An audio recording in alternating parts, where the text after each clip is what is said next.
नमस्कार, जय हिंद, जय भारत, जय हिंदुस्तान। दोस्तों, मैं हूं आपके साथ नैना यादव और लेकर हाजिर हूं हमारा खास शो नापा। आज एक बार फिर बात होगी पड़ोसी मुल्क पाकिस्तान की, एक एक पोल की, एक एक करतूत की, पाकिस्तान की हकीकत जो लगातार लोगों के सामने आ रही है। वो पाकिस्तान जो आतंक का आका है, इन दिनों अपनी ही जनता के विरोध प्रदर्शन का सामना कर रहा है। जी हां, पाकिस्तान का गरीब तबका बुरी तरह से सरकार से प्रभावित है। लोग सड़कों पर उतर चुके हैं। पाकिस्तान में सरकार और आर्मी की चारों तरफ बेइज्जती हो रही है और इसके अलावा भी पाकिस्तान है कि मानने को तैयार नहीं। पाकिस्तान हर बार आतंकियों को पनाह देता है और अपनों को यूं ही नजरअंदाज कर उनका तिरस्कार कर देता है और यही वजह है कि आने वाले वक्त में पाकिस्तान की मुश्किलें बढ़ सकती हैं।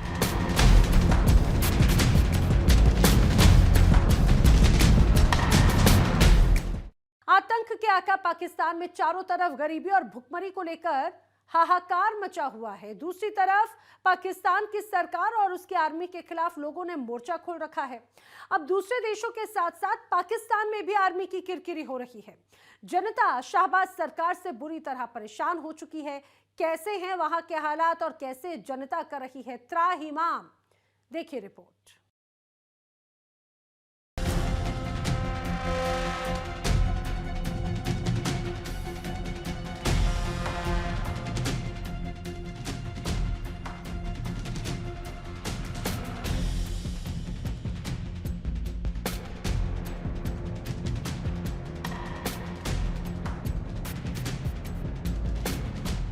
पाकिस्तान की आर्मी अब पूरी दुनिया के साथ साथ अपने देश में भी बदनाम हो चुकी है। पाकिस्तान की जनता में अपनी आर्मी के खिलाफ भारी गुस्सा है। आतंक को पनाह देने वाले देश के हालात लगातार बिगड़ते जा रहे हैं, लेकिन शहबाज शरीफ और मुल्ला मुनीर अपनी मस्ती में मस्त हैं। उन्हें पाकिस्तान की जनता और वहां के विकास से कोई लेना देना नहीं। जनता गरीबी और भुखमरी की मार झेल रही है। दूसरों को सलाह देने वाले पाकिस्तान में हालात खराब नजर आ रहे हैं।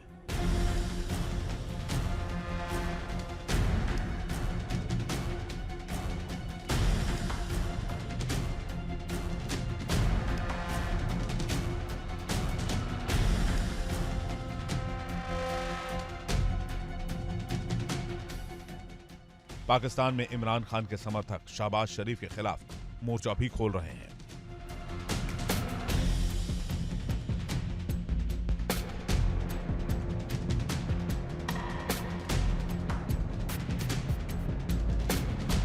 किताब सादा रहेगी कब तक, कभी तो आगाज बाब होगा। किताब सादा रहेगी कब तक, कभी तो आगाज बाब होगा। जिन्होंने बस्ती उजाड़ डाली, कभी तो उनका हिसाब होगा। इदारे हैं, इदारों को चाहिए कि वो अपना काम खुद करें। हुकूमत का काम है हमने जो कपड़े पहने हुए इसकी हमने टैक्स भरे, हमने चप्पल पहने हम उसका टैक्स भर रहे। बाकी जो चीजें भी है ना, हम हर चीज का प्रॉपर टैक्स भर रहे ना। रोड बन रहे किसके पैसों पे बन रहे? ये जो गाड़ी है वगैरह वगैरह सामान है हमारे टैक्सों से चल रहे हैं। जवान बेरोजगार है, आटे का रेट देखें कहाँ पे चला गया, पेट्रोल देखें कहाँ चला गया। लोग बिजली की बिलें नहीं भर सकते, गैस की बिलें नहीं भर सकते। बिलें आ रही है गैस की, गैस नहीं आ रहे, पानी साफ नहीं मिल रहे। इसके मसाइल जो इतने मसाइल बढ़ते जा रहे हैं दिन ब दिन, ये कम नहीं हो रहे मसाइल। इसकी वजह क्या समझते हो और इसका हल क्या है? कोई रोड में बताए ना इसका हल प्रैक्टिकल क्या है। देखे, रोड में जितना खूबसूरत तरीके से पाकिस्तान तरीके इंसाफ बता चुकी है, उतना मैं आपको पहले भी कह चुका हूँ। देखे, ये तमाम चीज़ें तभी मुमकिन है जब आवाम का मैंडेट, जिसको आवाम ने मैंडेट दिया, वो आए। और आपने कहा रोड मैप, तो रोड मैप तो मेरे भाइयों सीधा सीधा आप सबको पता है कि पाकिस्तान के जो आज ये हालात है, इन हालात का जिम्मेदार कौन है सबको पता है। यहाँ पे कौन यहाँ पे काबिज है? पीपल्स पार्टी, नून और कौन सी पार्टियाँ यहाँ पे? यही पार्टियाँ काबिज है जिन्होंने आके, और इसका खात्मा एक ही तरीका है, ये जो इन्होंने बाहर जायदादें बनाई है, जो पाकिस्तान का पैसा यहाँ से बाहर लेके गए, तो ये इंशाल्लाह अगर ये वापसी आएगा और हमारे इदारे, सबसे मेन चीज़ हमारे इदारे मजबूत होंगे। लोग समझते हैं कि खान साहब ने 3 सालों में क्या किया। मैं कहता हूँ खान साहब ने 3 सालों में इदारे मजबूत किए। एक आम आदमी को ताकत दी, एक आम आदमी मिनिस्टर भी था, एक आम आदमी वजीर भी था, जिसकी आवाज़ और आला अदलिया तक पहुंची थी।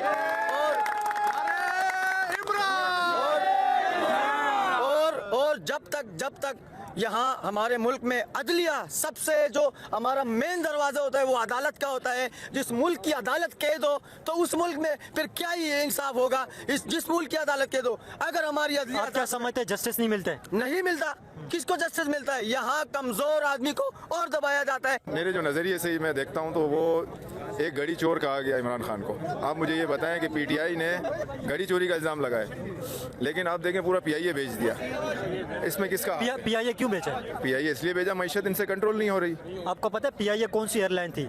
पीआईए ने सऊदी एयरलाइन को, कतर एयरलाइन को और यूरोप की एक कंट्री है माल्टा को भी खड़ा किया था, उसको अपने पाँव पे खड़ा किया था, ट्रेन किया था। तो अभी इस वक्त पीआईए की ये कंडीशन हो गई है कि पीआई चल ही नहीं रही है, पीआईए को ही भेज दिया सर, मैं यही तो कह रहा हूँ। एक ये हालात क्यों बने, ऐसे हालात क्यों पूछे? चोरी का नाम लेके उसको जेल में रखा हुआ हमारे लीडर, हमारे इमरान खान लेकिन ये हालात तो उससे पहले के बने हुए ना, उससे पहले के ये हालात है, ये क्यों है? सर, जब पीटीआई की हुकूमत थी तो 2 साल कोरोना रहा है। कोरोना में कितना सरवाइव किया? दुनिया में दूसरे नंबर पे था मुल्क। इतने मुल्क है, 200 से ऊपर प्लस मुल्क है पूरी दुनिया में। पूरी दुनिया में 230 प्लस मुल्क हैं और उस मुल्कों में से दूसरे नंबर पे इमरान खान लेके आया था इस मुल्क को। इतना सरवाइव किया कोरोना में। आप बेरोजगारी का पूछ रहे हैं, मुझे पता है। बेरोजगार अभी 2025 में कितने पाकिस्तानी बाहर गए? 2025 में कितने पाकिस्तानी बाहर गए? 8 लाख। 8 लाख में से हम करके लेंगे, इसका बाप भी देगा, हम लड़के लेंगे। इमरान तेरे जान निसार, इमरान तेरे जान निसार। 2025 में कितने पाकिस्तानी बाहर गए? 8 लाख के करीब। उसमें से डंकी कितने मार के गए? ना पाकिस्तानी वीजा देते हैं, ना पासपोर्ट देते हैं, ना कुछ। डंकी मारने वालों का तो रिकॉर्ड ही नहीं होता है ना, वो तो छुप के जाते हैं। हमें पता है, क्योंकि जो डंकी मार के जाता है सिर्फ बेरोजगारी सिर्फ इसी वजह से जाता है। सही है। और डंकी मारने में कितने पाकिस्तानी मर जाते हैं, हमारे हुक्मरान को पता नहीं होता कितने मर गए। आपको पता है जो डंकी मार के जाते हैं वो कितने पैसे लगाते हैं? जी, वो जितने पैसे भी लगाते हैं। एक जिसके पास पैसे नहीं होते, जो गरीब होते हैं, वो इतने पैसे दे सकते हैं? 50 लाख रुपए लगता है डंकी मार के जाने पे। डंकी मार के जाने में 50 लाख कोई नहीं लगता। ठीक है। ये और मैं गए ईरान में, हमने 3 साल काम किया ईरान के अंदर, इसने और मैंने। क्या पाकिस्तान में मैं पढ़ा लिखा हूँ। मैंने आप कहाँ जा रहे थे? यूरोप जा रहे थे आप? जी, यूरोप नहीं जा पाए हम लोग। ईरान गए, ईरान से इराक गए, आगे नहीं जा पाए। क्यों? बेरोजगार। मैं फर्स्ट ईयर किया हुआ, मैंने से ही फर्स्ट ईयर किया हुआ है ना। हम पढ़े ऐसे नहीं, हम जाहिल हैं क्या? या हर जगह डिग्री लेके घूमते हैं, हर जगह जाते हैं। भाई क्या है, सोच चलती है पाकिस्तान में, सोच। आप डंकी मारने के लिए ईरान गए थे, फिर आगे क्या हुआ आपके साथ? आगे कुछ नहीं हुआ, आगे से फिर भेज दिया हमें। क्या मौत को लेके जाता है? आप गलत रास्ते से आप जा रहे थे ना। आपको पता है इस पे लोगों की जान भी चली जाती है। पाकिस्तान में इतनी बेरोजगारी है ना, बंदा मौत को सर पे लेके जाता है। पाकिस्तान की जनता बेरोजगारी और गरीबी की मार झेल रही है। युवा दूसरे देश में काम करने को मजबूर हैं, लेकिन आतंक को पनाह देने वाली सरकार उनके लिए कोई ठोस कदम नहीं उठा रही।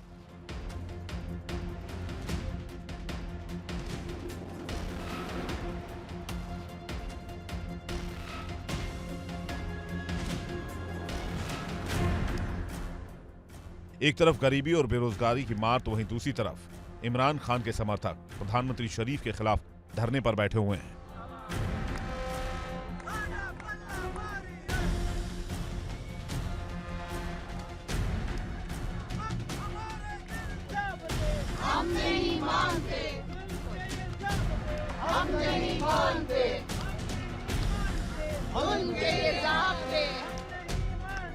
हमें चोरी से जाने की जरूरत नहीं पड़ती।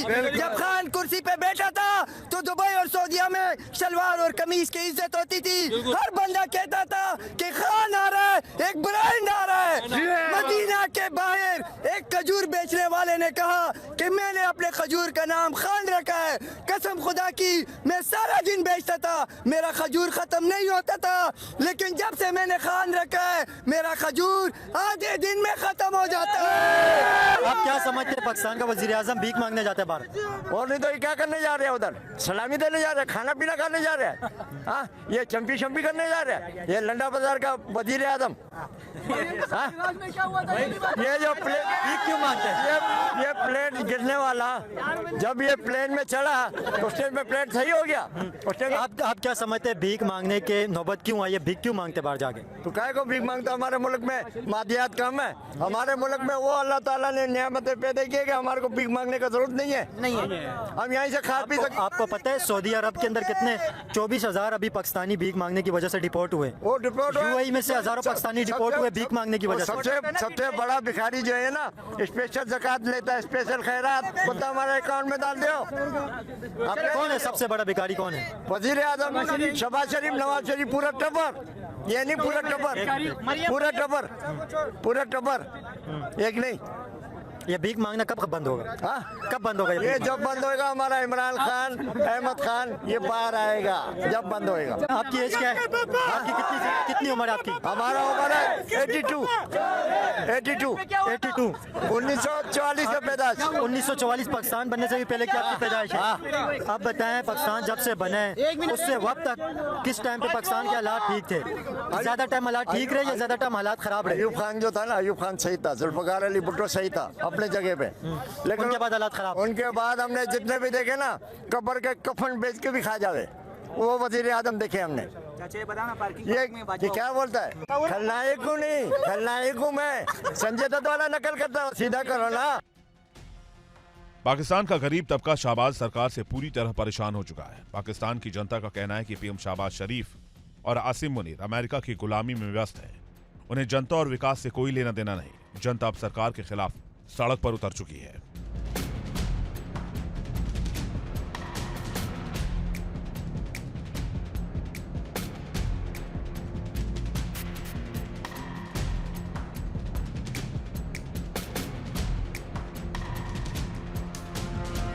आवाम को मार सकती है, दहशतगर्दों को नहीं मार सकती। अभी आंसू गैस जो छोड़ा गया था, किस वजह पे छोड़ा गया था? हम दहशतगर्द हैं। जो दहशतगर्द है उसको मिटाए ना, जो दहशतगर्द है भाईजान उसको मिटाए ना।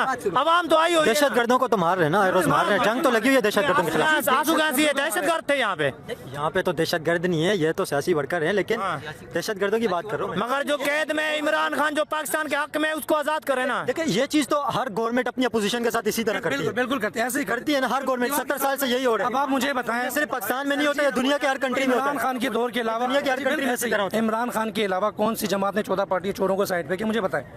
यही कर रहे थे ना, 70 साल से यही कर रहे थे। हम तेरे को नहीं बता रहे, जो जिसने हमारा काम मैसेज देना। जो अगर इनमें गैरत होगा ना और ये सुनेंगे ना, ठीक है, तो इनको बोलो भाई ये जो इमरान खान के दौर में जो महंगाई थी अभी का और उस टाइम का रिकॉर्ड निकालो, सब कुछ सोशल मीडिया पे पब्लिक करो। हम बोलेंगे कि हाँ इमरान खान का टाइम में महंगाई ज्यादा थी, अभी कम है। अभी तो वजीर आजम वो आसिम मुनीर है। हम सबका मुतालबा ये है, इमरान खान को रिहा करो और पाकिस्तान को सही सिम चलाओ। शुक्रिया। ये सवाल आप क्या समझते हैं पाकिस्तान के अंदर गरीब इंसान की लाइफ स्टाइल कब बेहतर होगी? जब खान साहब बाहर आएंगे तो जब बेहतर होगी, उससे पहले नहीं। आप क्या समझते हैं?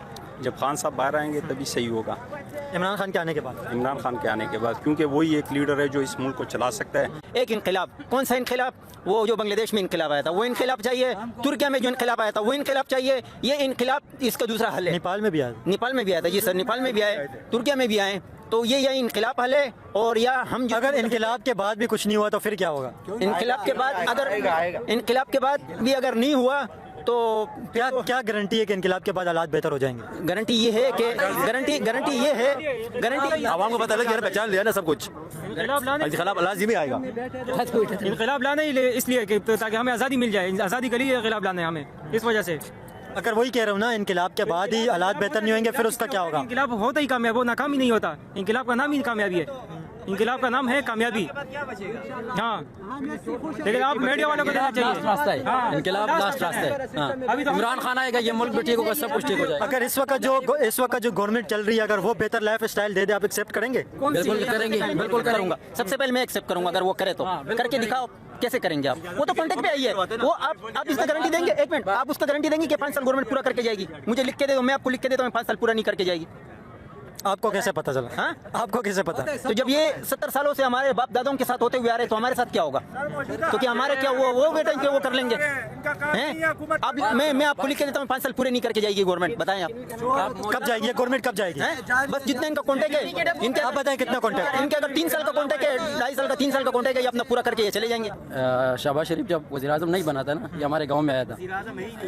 एक बस छोड़ दो ना यार, जो भी है बस छोड़ दो। जब वो हमारे गांव में आया था, वज़ीर आज़म उस टाइम नहीं बना था। उसने कहा कि मैं अपने कपड़े बेचूंगा और गरीब आवाम को सस्ता आटा मुहैया करूंगा। वो कपड़े अभी भी उसके गले में, अभी तक उसने गले वो कपड़े भी नहीं बेचे, सही है, और वो आटा उससे डबल महंगा हो गया। तो कैसे आवाम को रिलीफ देंगे? वो कैसे देंगे आवाम को रिलीफ? इस हुकूमत से कैसे हम खुश होंगे? 150 रुपए पेट्रोल था और आज देखे जब इमरान खान का दौर था 150 रुपए इनको हजम नहीं होता था हुक्मरानों को। ये लोग रोडों पे इस्लामाबाद मार्च करने आ जाते थे। आज देखो 300, 250, 300 रुपए हो गया है। अब कोई नहीं निकल रहा है इस्लामाबाद के लिए। आप तो अच्छी तरह वाकिफ होंगे, सोशल मीडिया भी देखते हैं, हालात देखते हैं आप मुल्क के।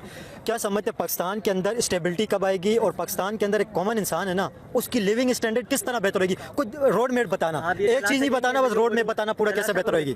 चला सकोगे? अब चलाने वाली बात होगी, चलाएंगे क्यों नहीं चलाएंगे? भाई सबसे पहले हमारे इदारों को सियासत में मुदाखलत करनी ही नहीं है, पहली बात। ठीक है, चले अगर फॉर एग्जांपल ये हो जाती है। पाकिस्तान में किस तरह हाहाकार मचा हुआ है ये लोगों के बयान से साफ है। लोग सड़कों पर हैं, गरीबी भूखमरी को लेकर सवाल पूछ रहे हैं। पूरे पाकिस्तान में सरकार और वहां की आर्मी की किरकिरी हो रही है। Bureau report, India daily.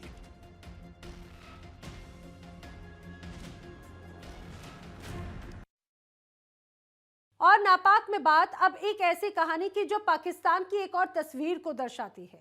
दरअसल जिस तरह से जिसकी पहचान सरहदों से नहीं साजिशों से होती है, ट्रंप से हाथ मिलाने का घमंड और अब वीजा रोकने की चोट। अमेरिका ने जैसे ही दरवाजा बंद किया, नापाक पाकिस्तान की सियासत बेनकाब हो गई। व्हाइट हाउस की मुस्कान कुछ दिन की थी और आज वही शाहबाज और वही मुनीर हाथ मिलाने से सीधे पैर पकड़ने के हालत में हैं। दांव बड़े थे, तस्वीरें चमकदार थी, लेकिन हकीकत में भरोसा बिल्कुल शून्य निकला। ऑपरेशन के बाद डींगे हाँकने वाला पाकिस्तान अब सफाई देता फिर रहा है। तो क्या ट्रंप की दोस्ती सिर्फ फोटो ऑप थी और कुछ नहीं?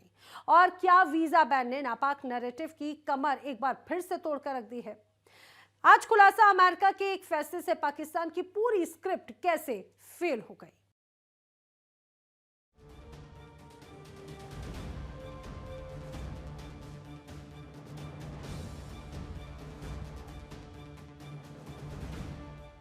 कंगाल पाकिस्तान पर अमेरिका की सबसे बड़ी मार। जिस ट्रंप को खुश करने के लिए पाकिस्तान ने पैसा पानी की तरह बहाया, आज उसी अमेरिका ने पाकिस्तानियों के लिए वीजा का दरवाजा बंद कर दिया है। ना दोस्ती काम आई, ना डॉलर की दलाली। व्हाइट हाउस में अमेरिकी राष्ट्रपति डोनाल्ड ट्रंप और पाकिस्तानी सेना अध्यक्ष आसिम मुनीर की मुलाकात के बाद इस्लामाबाद में जश्न का माहौल था। पाकिस्तान को लगा अमेरिका की सरपस्ती लौट आई, IMF आसान होगा, वीजा खुलेगा और डॉलर की बारिश होगी। ट्रंप से हाथ मिलाते ही पाकिस्तान ने अरबों रुपए लॉबिंग पर झोंक दिए। अमेरिका को खुश करने के लिए नीतियां बदली, बयान बदले, लेकिन इनाम में मिला वीजा बैन, सख्त निगरानी और अविश्वास। अमेरिका ने साफ कर दिया कि दोस्ती नहीं, सिर्फ जरूरत है। काम निकलते ही पाकिस्तान को साइड लाइन कर दिया गया। इससे कौम हम लोगों के लिए बड़ी शर्मिंदगी इसलिए क्योंकि हम लोगों के काम ऐसे हैं। देखिए, जिस वक्त आप किसी भी मुल्क में जाके आप किसी भी लॉ को नहीं फॉलो करोगे या फिर वायलेशन करोगे किसी भी लॉ की, तो ये प्रॉब्लम सामने आएंगे। वो और बात है कि यहाँ हमारे पाकिस्तान में कोई लॉ एंड ऑर्डर नहीं है, जिसका जो दिल करता है वो करता है। बट आप यहाँ से देखें, जिस आप UAE या दुबई करें तो आपको छोटी छोटी बात पर टैक्स है, गाड़ी नहीं सही पार्क करेंगे, हाई स्पीड चलाएंगे या कुछ भी ऐसी चीज़ है। तो वहाँ जब हम पाकिस्तानी अपनी इन हरकतों से बाज नहीं आएंगे या हम अपने आप को इन्वॉल्व रखेंगे हर वक्त ऐसी एक्टिविटीज़ के अंदर जो कि बेसिकली एक इंसान के लिए भी ना वो है मींस के एक एथिक्स के ख़िलाफ़ हैं। कुछ चीज़ें होती हैं क्राइम होती हैं, लेकिन कुछ चीज़ें होती हैं एथिक्स के ख़िलाफ़ होती हैं। वो क्रिमिनल में तो रिकॉर्ड नहीं आते होती, लेकिन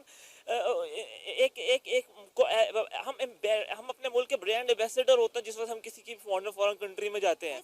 कोई एक भी इंसान अगर वहाँ कोई ऐसा इशू क्रिएट करे जो कि लीगली या फिर एथिक्स के ख़िलाफ़ है। अब यहाँ से मुझे बड़ा अफसोस हुआ लास्ट टाइम देख के कि जिस वक्त ये जो हमारे एक्स जो है सुप्रीम कोर्ट के जो थे जज, उनके पीछे लड़के लोग लग गए और बड़ा उनको किया। बट देखें, जो कुछ भी था, हम लोगों को इसको एक लीगल वे से प्रोसीड करना चाहिए। व्हाइट हाउस में हाथ मिलाते हुए मुस्कान, और अब वही पाकिस्तान गिड़गिड़ाता नजर आ रहा है। डोनाल्ड ट्रंप से मुलाकात को इस्लामाबाद ने बड़ी कूटनीतिक जीत बताया था, लेकिन कुछ ही दिनों में अमेरिका ने ऐसा झटका दिया कि शहबाज शरीफ और जनरल आसिम मुनीर दोनों की सियासत हिल गई। जिस ट्रंप के सामने तस्वीरें खिंचवाकर अपनी पीठ थपथपाई, उसी अमेरिका ने अब पाकिस्तान को उसकी औकात याद दिला दी। वीजा पर रोक, सख्त जांच और साफ संदेश, दोस्ती नहीं डिक्टेशन चलेगी। आज हालात ये हैं कि शहबाज शरीफ बयान बदल रहे हैं और आसिम मुनीर बैकडोर डिप्लोमेसी में जुटे हैं। कल तक ट्रंप से हाथ मिलाकर फोटो शूट था, आज अमेरिका से मिन्नतें कर रहा। कल तक सीना ठोक कर बातें, आज पैर पकड़ने की नौबत आ गई है। अमेरिका का यह कदम पाकिस्तान के मुंह पर करारा तमाचा है। ऑपरेशन सिंदूर के बाद शहबाज शरीफ और पाकिस्तानी सेना प्रमुख आसिम मुनीर ने डोनाल्ड ट्रंप से मुलाकात को अपनी डिप्लोमेटिक जीत बताकर देश में ढोल पीटे, मुनादी करवाई, जनता को यह भरोसा दिलवाया कि पाकिस्तान फिर से अमेरिका का खास साथी बन चुका है। सऊदी अरेबिया ने तो डायरेक्ट हमारे गवर्नमेंट को बोल दिया था कि भाई बीमार बेरोजगार लोगों को हमारे मुल्क में ना भेजें, यहाँ के कोई काम धंधा नहीं करते, उल्टा यहाँ पे क्रिमिनल एक्टिविटीज में पार्टिसिपेट करते हैं, भीख मांगते हैं, हज उम्र और ज़ियारतों की गर्ज से ये लोग आ जाते हैं, उसके बाद गायब हो जाते हैं। हाँ, मैंने आप ट्रस्ट में, मैं देखिए मुझे बड़ा अफसोस हुआ जब देखो एक ना लीगल वे होता है कि आप जाते हो, आप पे टैक्स भी लगता है, आप अगले की गवर्नमेंट को पे भी कर रहे होते हो। और मैं लास्ट टाइम उम्रा करने गया तो उन लोगों ने आके जनाब नाई गए हुए वहाँ पर, उन्होंने अपने साथ साथ रिश्तेदार बुलाए हुए हैं उम्रा करने के लिए। अब जिस वक्त हम वो मिशे के लिए जाने तो हमें अटेंड करवानी होती है, तो वो क्या करते हैं, उन्होंने विजिट वीज़ा पे आए हैं 2-3 महीने के लिए। जाहिर सी बात है वहाँ उनका कोई कफील तो है कोई नहीं, वो एज ए विजिट वीज़ा के ऊपर आए हुए हैं। उन्होंने अपने वहाँ पर, क्योंकि एक बंदा वहाँ का गया वो सेटल है वहाँ पर, उसने अपने कमरे में रखा हुआ, बाकियों का था जा जी अटेंड करने में कौन सा मुश्किल काम है, तो ना उन्होंने एक शॉर्टकट बनाया हुआ है कि जी आ जाओ जी, बंदा पकड़ के लाओ जी, अगर 2 रियाल या 5 या 10 रियाल है तो मैं 2 रियाल तुम्हें दे देंगे इसके अंदर से। तो यार ये काम करोगे तो जाहिर सी बात है कोई भी कंट्री की आएगी, यार हमारी पॉपुलेशन बढ़ा रहे हो, हमारे मसाइल बढ़ रहे हैं, आप लोग यहाँ पर आके ऐसे काम करोगे, या तो लीगल तरीके से आओ तो बात भी है। देखिए वो इंडियंस बहुत आगे हैं हमसे, बहुत ज़्यादा काम कर रहे हैं, वो इतनी उनकी पॉपुलेशन है और वो ज़्यादा बाहर हैं, वो ओवरसीज़ बहुत ज़्यादा है हमसे। और मैं इवन कि अपना मेरा एक्सपीरियंस है, मैं दुबई से होके आया हूँ रिसेंटली कुछ टाइम पहले। पाकिस्तानियों को वो जॉब ही नहीं दे रहे, वो सिर्फ इंडियंस को जॉब्स मिल रही है। और पाकिस्तान की जो पॉलिटिकल सिचुएशंस है, जो इकॉनमी है जिस तरह की, इन हालात को देखते हुए वो पाकिस्तान को जो है ना, वो जॉब, पाकिस्तानियों को कोई जॉब नहीं मिल रही। और जो पाकिस्तानी वहाँ पर ओवरसीज़ अपनी अर्निंग कर रहे हैं, सेविंग कर रहे हैं, वो पाकिस्तान में इन्वेस्ट नहीं करना चाह रहे। क्या वजह है इसकी? पॉलिटिकल इंस्टेबिलिटी है, जिसकी वजह से वो कह रहे हैं कि नहीं, कुछ हुकूमत पे उनको ट्रस्ट नहीं है।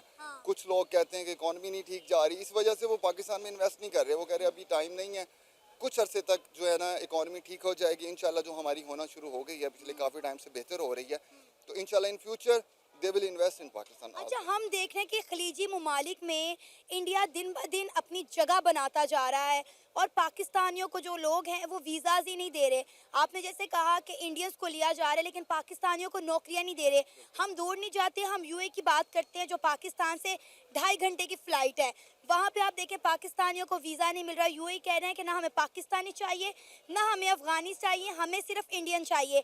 हम जर्मनी की बात करें, जो जर्मनी ने पिछले दिनों जो है वो मेरा ख्याल है 90,000 के करीब वीज़ा जो है वो अनाउंस किए हैं इंडियन स्किलफुल वर्कर्स के लिए कि भाई आप आएँ और आके हमारे मुल्क में काम करें। आप देखें कि क्या वैल्यूज़ है इंडियंस की ऑल ओवर द वर्ल्ड और पाकिस्तानियों की क्या वैल्यूज़ है। बिल्कुल ऐसे ही है, इसमें कुछ हमारी अपनी भी वो है, खामियां हैं, जिसकी वजह से जो है ना हमें वीज़ास नहीं मिलते हैं। हमारे काम ऐसे हैं, हम वहाँ पर जाके कुछ 2 नंबर, हम जुगाड़ी हैं, 2 नंबर काम, वो मेहनती लोग हैं, वो ज़्यादा चाहते हैं कि वो जो उनको ड्यूटी मिलती है वो पूरी करते हैं, वो कोई 2 नंबरी नहीं करते। पाकिस्तानी जो होता है वो हमेशा कोई ना कोई जुगाड़ में ही रहता है कि वो कहते हैं हम कोई 2 नंबर रास्ता निकालें, हम जल्दी कुछ पैसा बना लें। यही तो वजह है ना कि आज पाकिस्तानियों को वीज़ा नहीं मिल रहा और इंडियंस को धड़ाधड़ जो है दुनिया हाथों हाथ ले रही है, और हमारे जो पढ़ा लिखा तबका है वो भी बेचारा इन चंद गंदी मछलियों की वजह से पिस के रह गया है। उन्हें भी जो है वीज़ा नहीं मिल रहे। मेरी अपनी बहन ने, मेरे अपने भाई ने 2 दफ़ा यूएई के लिए अप्लाई किया, उनके 2 से 3 दफ़ा वीज़ा रिजेक्ट हो गए हैं, जबकि वो जॉब ही दुबई में करते हैं। बिल्कुल ऐसे ही है। स्किलफुल वर्कर्स के लिए भी बड़ी प्रॉब्लम हो गई है। जो 2 नंबर लोग गए हैं, जो सिर्फ ये किस्म के ऐसे विजिट वीज़ा पे जाते हैं, वहाँ जाके इलीगल हो जाती हैं, गायब हो जाते हैं, वापस नहीं आते। उनकी वजह से जो बेचारे वर्कर्स हैं, जो स्किलफुल वर्कर्स हैं, जो वहाँ पर जॉब्स भी कर रहे थे, उनके वीज़ाज भी नहीं मिल रहे, उनको कोई एमिरेट आईडीज़ वगैरह नहीं मिलती, तो ये बहुत मुश्किल हो रही है। शहबाज शरीफ ने ट्रंप को खुश करने के लिए हद ही पार कर दी। अमेरिकी राष्ट्रपति का नाम नोबेल शांति पुरस्कार के लिए तक नॉमिनेट कर दिया। मानो इससे पाकिस्तान की किस्मत बदल जाएगी, लेकिन बदले में क्या मिला? ना कोई राहत, ना कोई भरोसा, ना कोई ठोस समर्थन, सिर्फ एक औपचारिक हाथ मिलाना। आज हालात ये हैं कि जिस अमेरिका के कंधे पर हाथ रखकर पाकिस्तान अकड़ दिखा रहा था, वही अमेरिका अब उसे उसकी औकात याद दिला रहा है।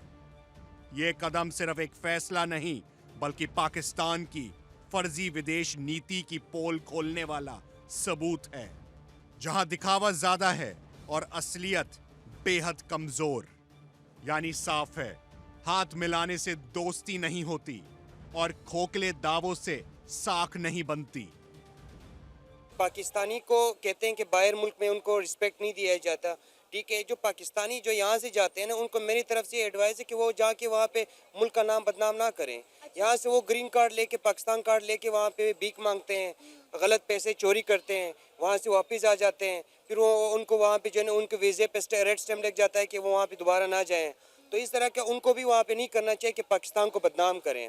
और गवर्नमेंट को ये होना चाहिए कि वो यहाँ पे पाकिस्तान के अंदर इस तरह की सहूलियत फैसिलिटीज़ दे, स्टूडेंट को जॉब्स प्रोवाइड करें, कोई सेक्टर वगैरह बनाए, एजुकेशन सेक्टर बनाए, हेल्थ सेक्टर बनाए, जिसमें स्टूडेंट जो है ना अपने फ्यूचर देख सके, उसको बाहर मुल्क जाना नहीं ना पड़े। सर, अब ये देखें कि हर दूसरा पाकिस्तानी, हर दूसरा नौजवान पाकिस्तान छोड़ के हर दूसरे मुल्क में जाना चाह रहा है। पाकिस्तान में ये लोग रहना नहीं चाहते और दूसरे ममालिक ने रखना नहीं चाहते। यूएई देखें हाथों हाथ पाकिस्तानियों को डिपोर्ट कर रहा है। आप यूके की एग्जांपल ले लें, आप सऊदी अरेबिया की बात करें, आप ईरान इराक की बात करें, मुस्लिम ममालिक जो हैं वो पाकिस्तानियों को डिपोर्ट कर रहे हैं। वो कह रहे हैं कि जी हमें पाकिस्तानी नहीं चाहिए, हमें क्या चाहिए, हमें इंडियंस चाहिए। आप देख रहे हैं कि मुस्लिम ममालिक का हमारे ऊपर ट्रस्ट होने की बजाय उनका इंडियंस के ऊपर ट्रस्ट डेवलप हो गया है। फर्स्ट ऑफ ऑल तो मैं ये कहना चाहता हूँ कि जो हमारे पाकिस्तानी स्टूडेंट्स जो है ना वो बाहर जाने के लिए क्यों जाते हैं बाहर, ठीक है, उनके लिए है कि उनकी यहाँ पे फ्यूचर नहीं होती सिक्योर। ठीक है, तो ये है कि उनको यहाँ पे जब जिसकी भी स्टडी कंप्लीट हो जाती है उनको जॉब्स नहीं मिलते हैं।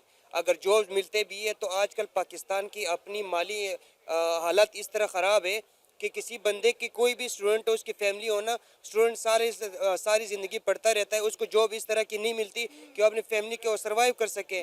ठीक है, तो उसका मतलब ये है कि मतलब बंदा यहाँ पे बीएस करे। यहाँ पे हमारे दोस्त वगैरह हमने खुद देखे हैं, एमफिल ग्रेजुएट है, ठीक है, एमफिल पास है, लेकिन फिर भी उन लोगों के पास जॉब नहीं है। वो बेचारे तरह वो यहाँ पे पाकिस्तान में जलील हो रहे होते हैं और बाहर मुल्क उनको आसानी से जॉब मिल जाती है। और ये है कि जो पाकिस्तान बाहर मुल्कों से जो डिपोर्ट किया जाता है वो ये है कि वो पाकिस्तानी वहाँ जाके इस तरह की गलत हरकतें करते हैं, उनको डिपोर्ट करना पड़ेगा।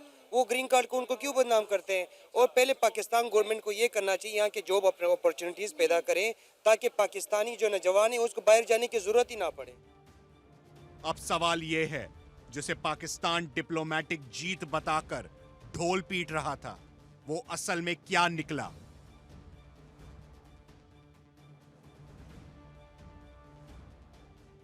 ट्रंप से हाथ मिलाया, तस्वीरें खिंचवाई, बयानबाजी में आसमान छुआ, लेकिन नतीजा क्या?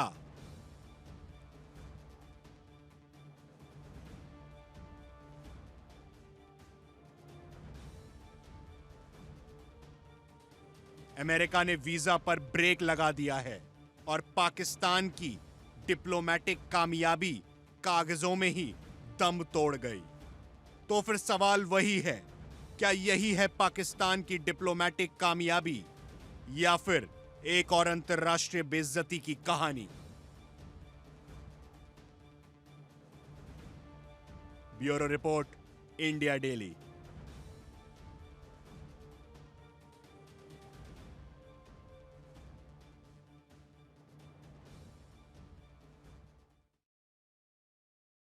देखिए, पिछले कुछ वक्त से पाकिस्तान लगातार बड़ी बड़ी डींगे हाँक रहा था। खासतौर से ऑपरेशन सिंदूर के बाद उसे लगा कि अमेरिका का साथ में उसे मिल चुका है तो वो शहंशाह बन चुका है। और यही वजह है कि पिछले कुछ वक्त से पाकिस्तान तो यूएन जैसी एजेंसीज को भी धत्ता बता देता था, लेकिन वो भूल गया कि अमेरिका जो हमेशा ये कहा जाए रिश्तों से ज्यादा पॉलिसीज पर भरोसा रखता है और बखूबी जानता है बिजनेस रिलेशंस किस तरह से मेंटेन करना है।